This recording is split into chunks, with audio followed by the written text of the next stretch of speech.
From the nation's capital, Eye on Washington with Marilee Joyce. A weekly discussion about the federal issues most important to Nevada.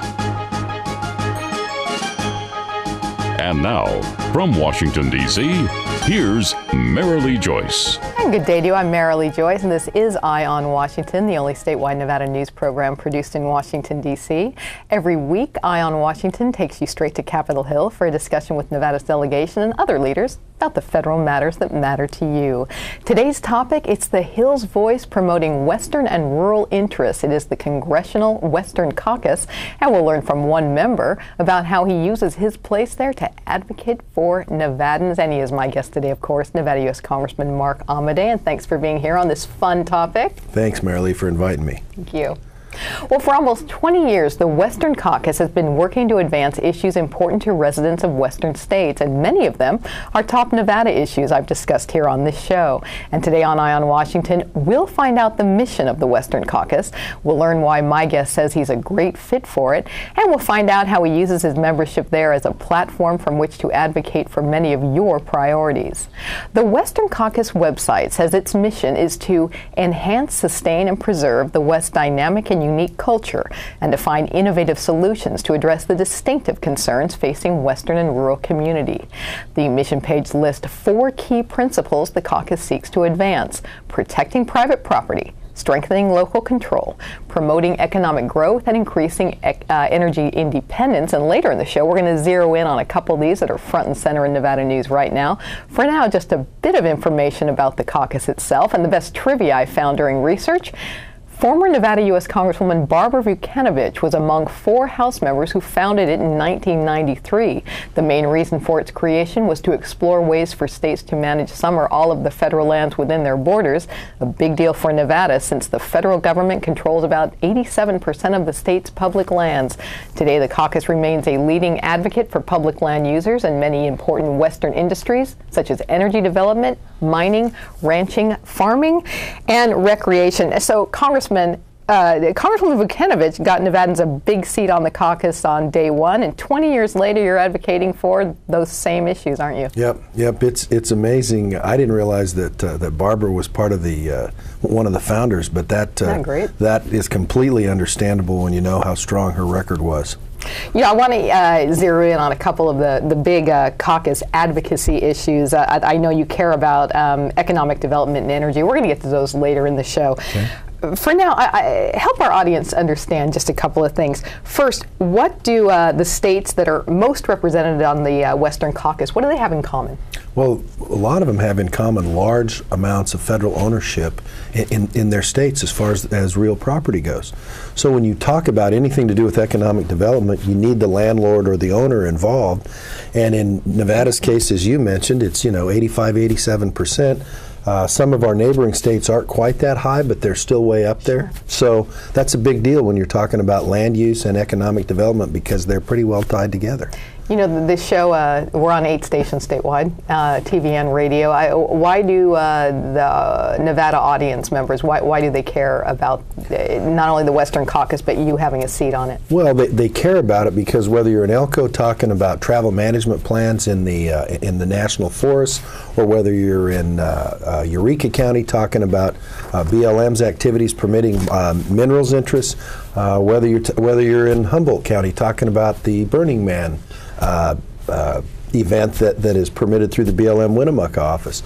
Almost everything we do in the Silver State has some strain of federal land use in it, and so it affects our everyday lives all day, every day. And why did you get involved in the caucus yourself? Well, because I think it brings that platform, which is, and I'm not a regional guy, but those issues are pretty specific regionally, and making the folks in the other states understand what it's like when they talk about, well, our public lands, and it's like, with all due respect, when you, for instance, do something in Massachusetts, very seldom do you have to go through the land use processes and procedures that apply in the West because most of the land is private in many of those states. So it's important. You know, folks on the show, mostly focus on the larger population centers of Las Vegas and Reno. You've made clear since you came that you also want to be a voice for Nevada's many rural citizens. You mentioned some of those topics a moment ago. Tell us why our rural citizens in Nevada should care so much about the Western Caucus. Well, because it's about, Marilee, it's really about economic sustainability in terms of most folks, there's a large, it's not news to anybody listening to your show, large independent streak in the Silver State. And those people want to be the major drivers of their future and their decisions that affect the quality of life, the quality of their communities, the quality of the open areas around their communities. And so, if that's your major focus, then you need to have good, strong representation in terms of making those federal land managers, if you will, as responsive as possible to the local planning jurisdictions at the state and local level in Nevada and elsewhere in the West. How does the Western Caucus work? I know you meet among your caucus members. We've talked many times on this show about the importance of that caucuses provide being educational vehicles to other members of caucus who maybe don't share those same issues as you.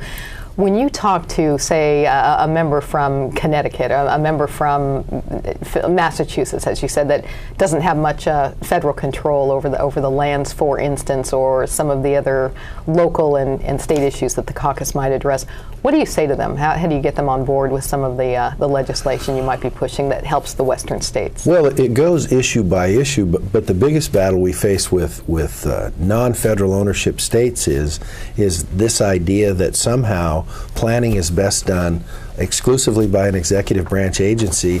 Most of the folks who are in the decision chain are elected by nobody. And so it's like, listen, if you believe in elective representation, whether it's your local county commission, your city council, or the governor's folks in terms of state lands, Division of Environmental Protection, all that stuff, they are all very responsive to that. And so the challenge for anybody, and I'm not being mean to any particular administration federally, but the challenge for anybody is to make those land managers and those decision makers as much invested in the local folks so it is a joint project. They don't have to go through that in the other states. Well, one of the big issues, one of the key principles we mentioned of the Western Caucus is that strengthening of local control, which we're not going to get to in our next segment, but when we come back, we are going to talk about one of his favorite segments, which is a key principle of the Western Caucus, and that is promoting economic development, and that's right after this. You're watching Eye on Washington with Marilee Joyce. Brought to you by the National Mining Association, Caesars Entertainment, the Frias Companies,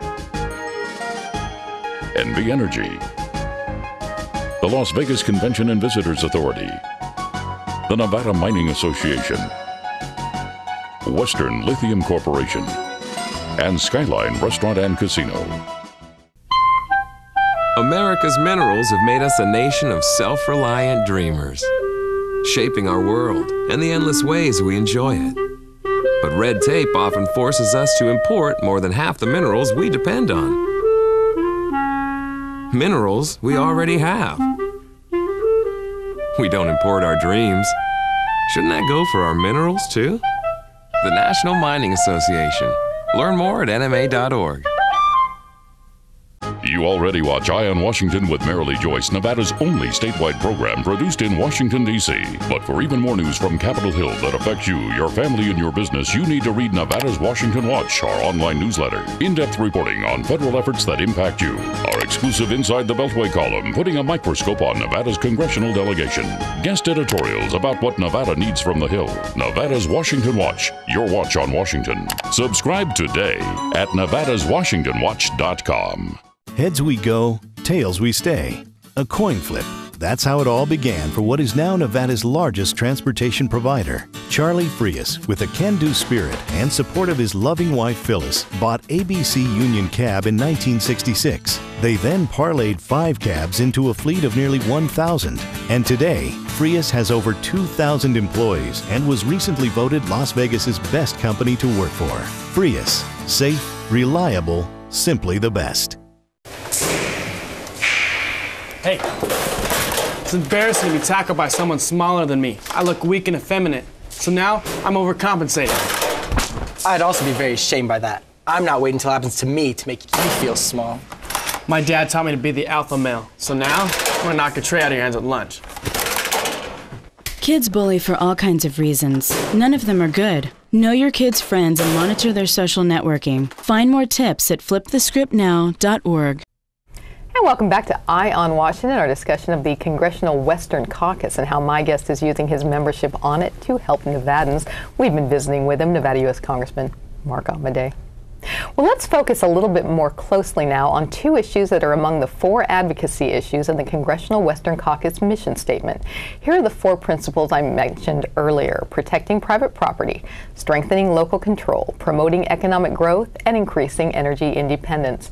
We're going to focus on those latter 2, starting in this segment with economic growth. Nevada is one of the Western states struggling mightily in this economic downturn, and Western Caucus members believe that large federal land holdings, coupled with what they see as restrictive mandates, stifle economic growth, hinder job creation, drive up the cost of living, and impair education funding. Why? Because, they say, of diminished tax receipts coming from public lands. And Congressman, in 1960, the Multiple Use Act was passed, and it said that national forests are to be used, quote, for outdoor recreation, range, timber, watershed, and fish and wildlife purposes. The Western Caucus site calls it, quote, key element of responsible public lands management, and that multiple use philosophy is the encouragement of environmentally responsible use of lands for economic growth. What's changed, and what do you believe? I don't think, as far as that statement, I don't think a thing has changed. That's the challenge, and I've said before, I fervently believe that it is possible to use natural resources in an environmentally responsible manner. But the word there, Marilee, is use, not nothing. Now, there are instances where maybe nothing is appropriate, but you know, in most of those, there can be no better example in Nevada than our history of the Southern Nevada Public Management Lands Act. Sure. You know, that is an example of transferring lands to private ownership to facilitate a phenomenal growth cycle in the state's largest metropolitan area. So, you know, and I think it's a success story. And the Lands Act, it began with Senator Richard Bryan and then Congressman John Ensign, who came together on that Senate and House bill that was bipartisan and worked out together. And most people praise that as and following that, Marilee, we're getting ready to drop legislation tomorrow that does kind of the same thing on a different scale, smaller scale, which is for Nevada Copper to transfer around 10,000 acres of BLM land to the city of Yerington to facilitate an environmentally responsible mining project that'll be huge for Western Nevada. Your statement, when you say the 1960 Multiple Use Act, your concern now is it's not really being, lands are not being used for the economic growth purposes that you say they should be used. Is that correct? You know, whether you're an ATV person, whether you're a hunter, whether you're a bird watcher, whatever it is, you're into the minerals industry, energy industry, all those things wrap into having Nevada have the ability to basically chart its own economic future in an environmentally responsible fashion, and Nevada ought to have that ability. Well, speaking of that, I have a quote from the caucus issue page. It says, quote, throughout our history, non-park federal lands have been available for a variety of activities, from recreation and grazing to mining, energy development, and forestry, and that's basically what you've said. Yep. And I think it's, you know, everything evolves. Technology evolves on both sides of the issue in terms of ways to conduct agricultural operations or minerals extraction operations or any of those things, to where it's like, listen, we've got, I'll tell you what our #1 environmental issue in Nevada is right now. Western Caucus and many states are dealing with it, is the sage-grouse stuff. And you know what the problem was in Nevada? The #1 cause of that in Nevada was wildfires. It wasn't mines, it wasn't cows, it wasn't ATV folks, it was wildfires. Amazing. You know, the caucus members say there's been a string of regulations making it hard for sectors to use, make economic use of public land. So I would say you agree with that. Yeah, you know, the challenge is always when regulations are used to stop things as opposed to get a legitimate evaluation and go forward based on sound science and what the facts are. But as you know, there's been a ton of litigation and lengthening of the processes and stuff like that basically makes people think, you know what, it's too hard, let's not even try. You know, you were head of the Nevada Mining Association a few years ago, and one of the caucus's concern is efforts to reduce or prohibit mining I want your thoughts on that, both as a congressman and as the former head of the MA. Well, you know what, the minerals industry in Nevada's environmental record in modern times speaks for itself. A lot of times when somebody's beaten up on them, it's for historical stuff that, by the way, represented what the technology was at the time. You look at the projects of the major folks and the minor folks, and it's like they are leaving more on the table when they get done with an area now in terms of rehab than they came. In many instances, are cleaning up legacy operations that were before them, and also successes in wildlife, range management, all those sorts of things. Have upped the ante in a very positive way, is my experience. We're about out of time for this segment, but I do want to say, since you brought it up earlier, this is your example, or one of your examples of balancing business concerns and environmental concerns. Is that correct? I don't think you have to trash either one to go forward in an economically sustainable manner. Okay, when we come back, we're going to talk about energy, another big goal of the Western Caucus and of my guests. It's right after this.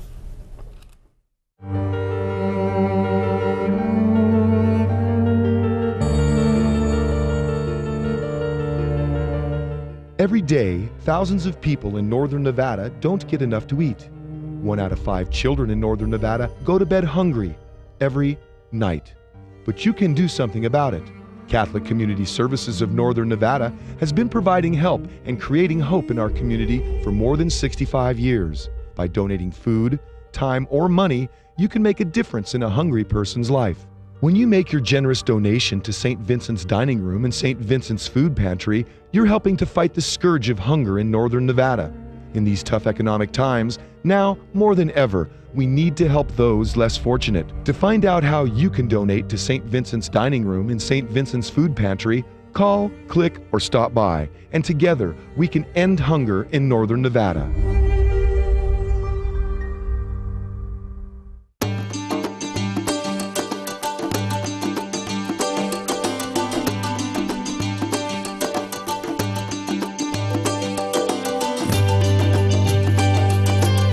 Thanks to an ongoing commitment by America's mining companies, more than 2 million acres already have been reclaimed. To learn more about reclamation or other aspects of mining, visit nma.org, the National Mining Association.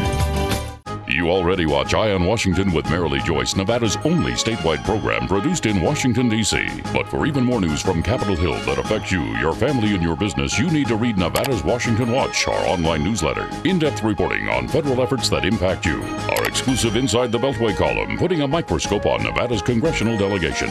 Guest editorials about what Nevada needs from the Hill. Nevada's Washington Watch, your watch on Washington. Subscribe today at nevadaswashingtonwatch.com.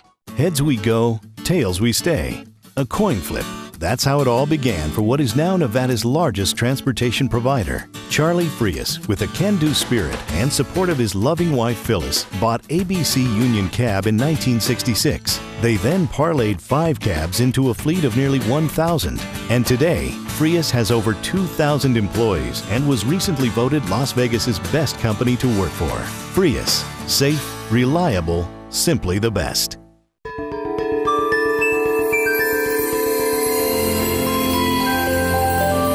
How will new energy technology make our lives better?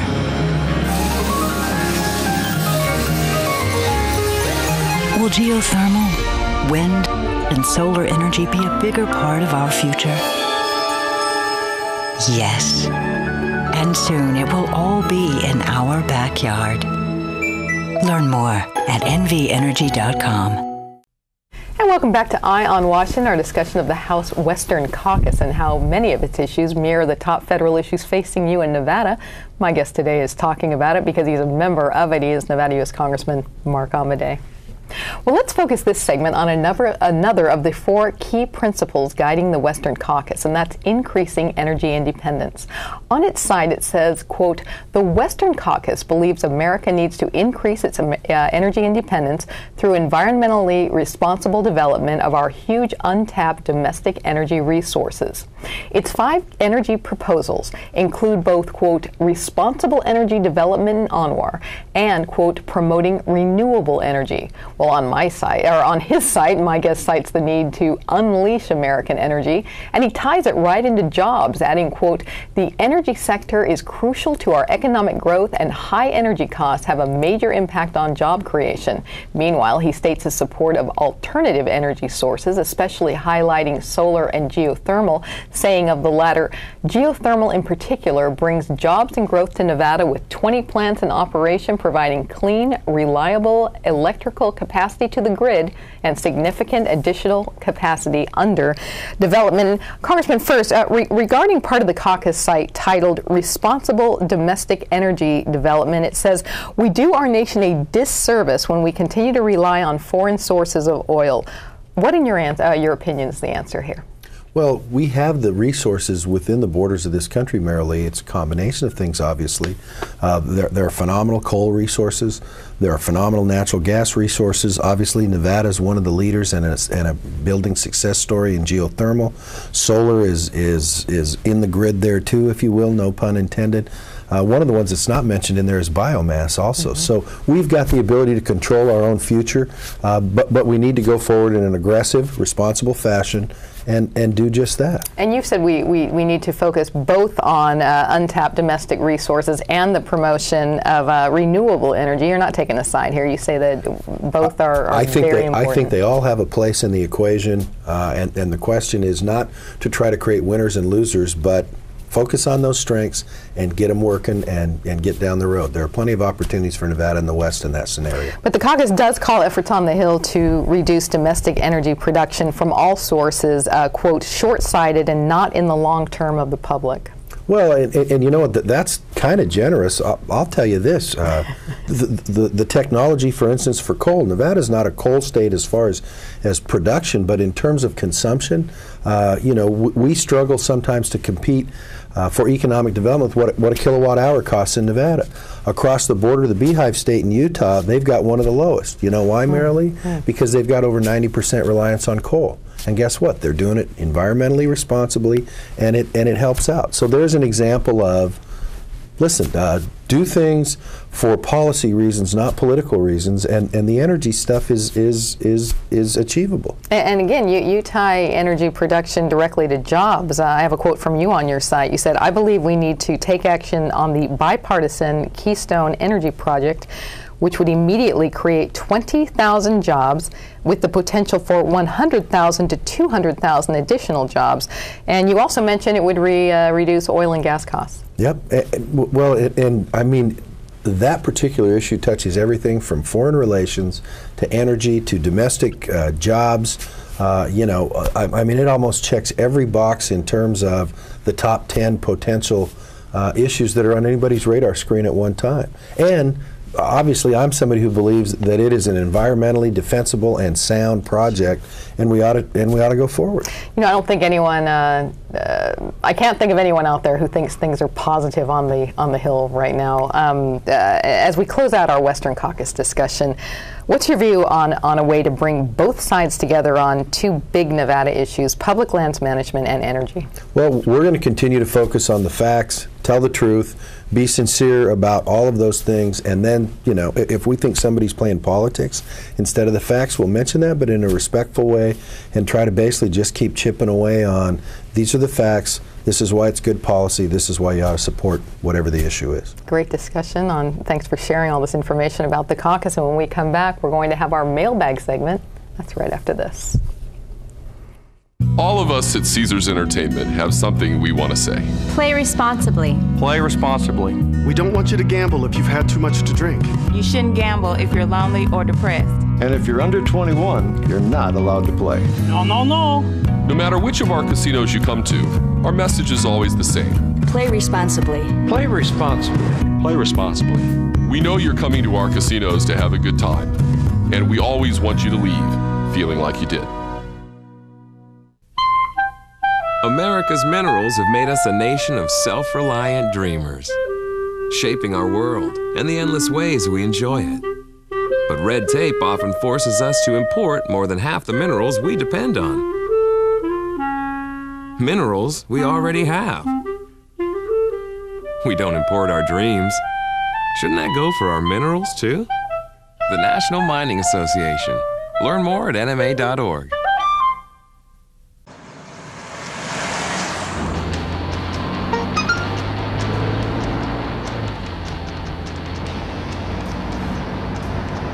The average text takes your eyes off the road for nearly 5 seconds.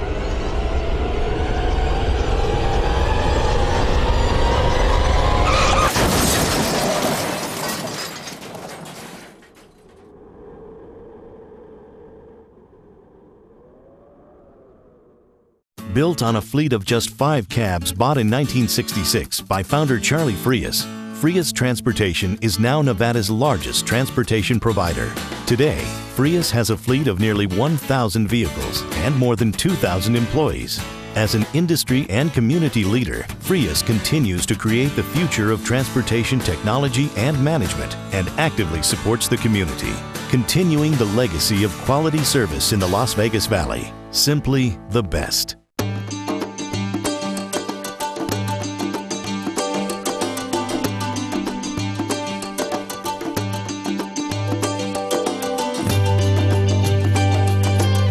Thanks to an ongoing commitment by America's mining companies, more than 2 million acres already have been reclaimed.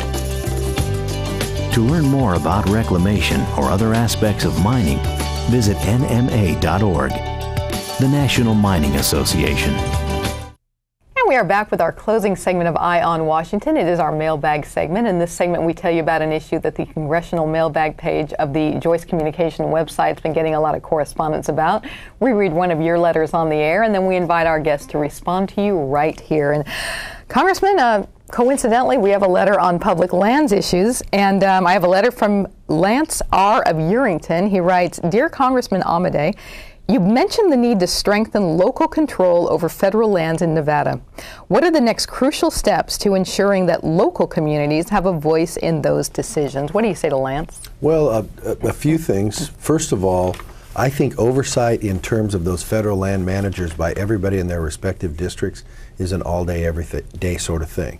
That doesn't mean that there's people out there aggressively trying to fight against local control, but I do think that as the representative for CD2, you need to aggressively fight every day for local control in terms of those are the major shareholders, the planning and zoning jurisdictional folks. An example in Yerington is the legislation we're introducing this week, which transfers around 10,000 acres of BLM land that is adjacent to the city of Yerington to the city of Yerington for planning, zoning, and oversight purposes for Nevada Copper, a large minerals operation that's trying to get off the ground. So, how could someone like Lance get involved? He wants some local... You know what? First of all, Yerington's in the Carson City BLM district. I'm not familiar with the Forest Service stuff that's going on out there because none of that's been on our radar screen, but the BLM stuff is. So you need to make sure that you're in contact with your local BLM stuff and us too. Excellent. Let us know. Thank you for being here today. I'm sorry we're out of time. Thanks for having me. Talk for another half hour. Okay. Thanks for being here. And that is it for this week's Eye on Washington. Be sure to join us next time as we discuss more important federal matters and their impact on you in Nevada. Visit joycecommunications.com or join us on Facebook for more of the very latest from the Hill that impacts your life. And be sure to like us while you're there. Thanks for joining us today. I'm Marilee Joyce in Washington. Have a good day.